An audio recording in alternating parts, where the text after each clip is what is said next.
ফেসবুকে ঢুকলেই শুধু কেক আর সেই কেক দেখে আমারও একটা কেক খেতে ইচ্ছে হয়েছে, এই জন্য বানিয়ে ফেললাম। এখানে ভ্যানিলা কেকের জন্য 1/2 কাপ ময়দা, কর্নফ্লাওয়ার, বেকিং পাউডার আর এখানে নেব গুঁড়ো দুধ। এবার এগুলোকে ভালোভাবে চেনে নেব। এরপর এগুলোকে ভালোভাবে মিক্স করে এক সাইডে রেখে দেবো। এখানে যেহেতু আমি একটা ডিমের কেক বানাবো, সেহেতু এখানে আমি একটা ডিম নিয়ে নিয়েছি। আর অবশ্যই খেয়াল রাখবেন, ফ্রিজে যদি থাকে নরমালি সেহেতু 10 মিনিট আগে ডিমটা বের করতে হবে। এরপর কুসুমটাকে আলাদা করে এটাকে আমি এখন বিট করে নিব। এটা যখন একটু ফোমি হয়ে আসবে তখন আমি এখানে দিয়ে দিব 1/2 কাপ পরিমাণ চিনি। যেহেতু আমি এখানে একটা ডিমের কেক বানাচ্ছি সেহেতু এখানে আমি 1/2 কাপ চিনি দিয়েছি। এবার এগুলোকে আবারও ভালোভাবে আমি মিক্স করে নেব।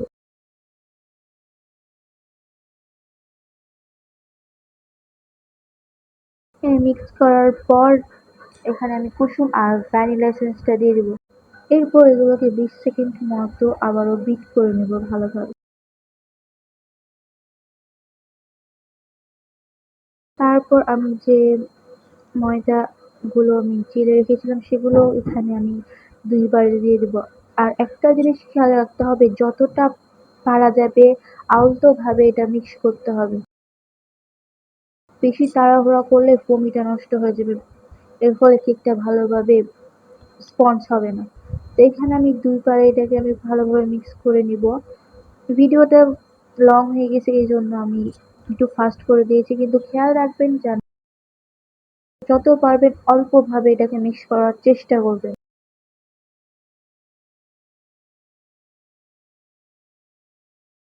তো আমার মিক্স করা শেষে আমি এটাতে কেক বানাবো। যেহেতু আমি একটা ডিমের কেক বানাচ্ছি সেহেতু কেকটা অনেকটাই ছোট হবে এবং আমি ছোট ডিম নিয়েছিলাম। এখন সবগুলো এখানে ঢেলে দেবো। একটা টুথপিক দিয়ে ভালোভাবে এটা একটু মিক্স করে নেব যাতে এর ভিতরে বাবল ক্রিয়েট না হয়। এরপর এখানে আমি ওভেনে 160 ডিগ্রি দিয়েছিলাম। আর আমি এটাকে 30 মিনিট রেখেছিলাম, পরে আবারও 40 মিনিট হয়েছিল এটা হতে, 10 মিনিট পরে দিয়েছিলাম। সেহেতু এক একজনের এক এক ওভেনে হয়। এখানে আমার কেকটা পুরোপুরি হয়ে গেছে। এখন এটা আমি মোল্ড আউট করবো। মাশাআল্লাহ, কেকটা অনেক স্পঞ্জ হয়েছে। যেহেতু ছোট ডিমের সেহেতু কেকটা অনেকটা ছোট হয়েছে। তো এটা আমি 3 স্লাইসে কেটে নিব। আর এখানে আমি ট্রপিক্যাল হুইপ ক্রিমটা ইউজ করেছিলাম, কারণ এটা ফ্লেভার আমার কাছে অনেক ভালো লাগে। এই ফ্লেভারটা পুরো আইসক্রিমের মতো, আমার কাছে অনেক ভালো লাগে এটা। তো এখানে 1/2 কাপ পরিমাণ মতো আমি ক্রিম নিয়েছিলাম। এবার এটাকে আমি বিট করে নেব। আর হ্যাঁ, এই ক্রিমটা স্টিল হতে অনেকটা সমস্যা হচ্ছে গরমের কারণে। এইজন্য আমি এই বাটিটা 10 মিনিটের জন্য ডিপ ফ্রিজে রেখেছিলাম যাতে ক্রিমটা ভালোভাবে স্টিল হয়ে যায়। তো ফাইনাল ক্রিমটা হয়ে গেছে। যেহেতু এখানে ছোট একটা কেক বানিয়েছি সেহেতু আমি এখানে বোর্ড ইউজ করলাম না। এখন একটা স্লাইস দিয়ে এটাতে আমি সুগার সিরাপ তৈরি করেছিলাম ওটা ভালো মতো দিয়ে দিব। এরপর আমি এখানে ভরপুর ক্রিম দেবো, যেহেতু আমি ক্রিম খেতে অনেক পছন্দ করি সেহেতু আমি এখানে ভরপুর ক্রিম দিয়ে দিলাম। এরপর আরেকটা স্লাইস দিয়ে এটাতে আবারও সুগার সিরাপ দিয়ে দিব।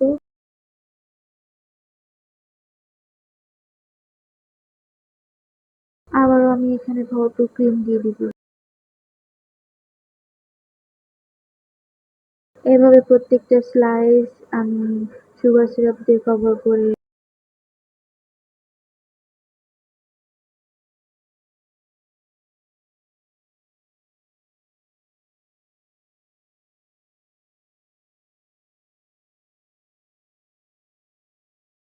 এটাকে কিছুক্ষণ আমি নর্মাল ফ্রিজে 20 মিনিট রেখেছিলাম।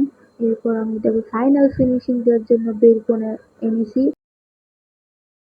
এরপর এখানে নিজ পছন্দ মতো ইচ্ছে মতো আমি ক্রিম দিয়ে দিব।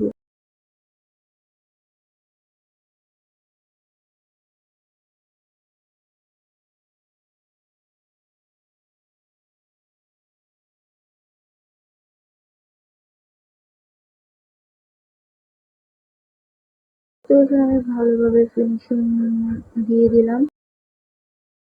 যেহেতু এর উপর দিয়ে আমি কিছু চকলেট দিব, সেহেতু আমি ফিনিশিংটা তেমন কোনো ভালোভাবে দিলাম না। এবার আমি এখানে চকলেট গুঁড়ো করে রেখেছিলাম, সেই চকলেটগুলো এখানে দিয়ে দিব। তো এটা আমার ফার্স্ট টাইম ভয়েসে করা ভিডিও। আশা করি আপনাদের কাছে ভালো লাগবে এবং আমার পাশে থাকবেন। আল্লাহ হাফেজ।